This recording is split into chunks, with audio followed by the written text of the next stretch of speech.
राधे राधे दोस्तों। एक भिखारी था। वह जब भी घर से निकलता तो अपनी झोली में गेहूं की एक मुट्ठी डाल लिया करता।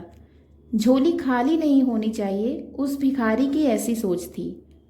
आज भिखारी सोच रहा था कि काश राजा मिल जाता और मुझे बढ़िया भीख दे देता तो आज मेरा बढ़िया काम बन जाता।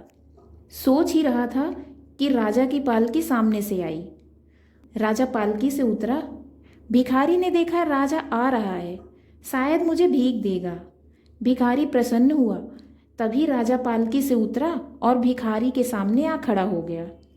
भिखारी दंग रह गया। जो सोच रहा था वही हुआ। लगता है राजा देगा, पर उल्टा हुआ। राजा ने अपनी झोली फैलाई भिखारी के सामने। बोला, भैया आज हम आपसे कुछ मांग रहे हैं। आज राजा ने भिखारी से कुछ मांगा तो भिखारी दंग रह गया। राजा मांग रहे हैं। तो भिखारी ने अपनी झोली में हाथ डाला तो मुट्ठी भर गेहूं आ गया।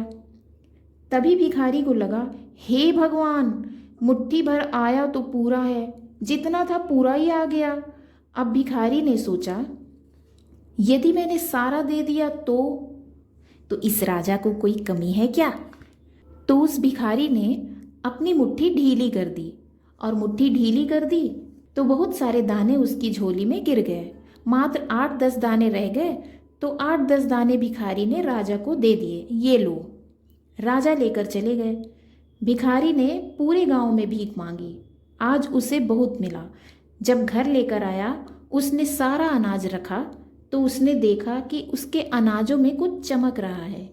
ध्यान से देखा तो उतने ही दाने सोने के हो गए थे जितने उसने राजा को दान में दिए थे। 8-10 दाने उसने दान में दिए थे तो देखा कि 8-10 दाने गेहूं के वो सोना बन चुके थे। अब भिखारी रोया, हे भगवान, मुट्ठी भरी थी, पूरा दे दिया होता तो पूरा सोना बन जाता। ये 8-10 दाने ही सोना बने। मतलब आप जो दान कर रहे हैं वो आपको सोने की कीमत देकर जाएगा। दिया हुआ दान कभी व्यर्थ नहीं जाता।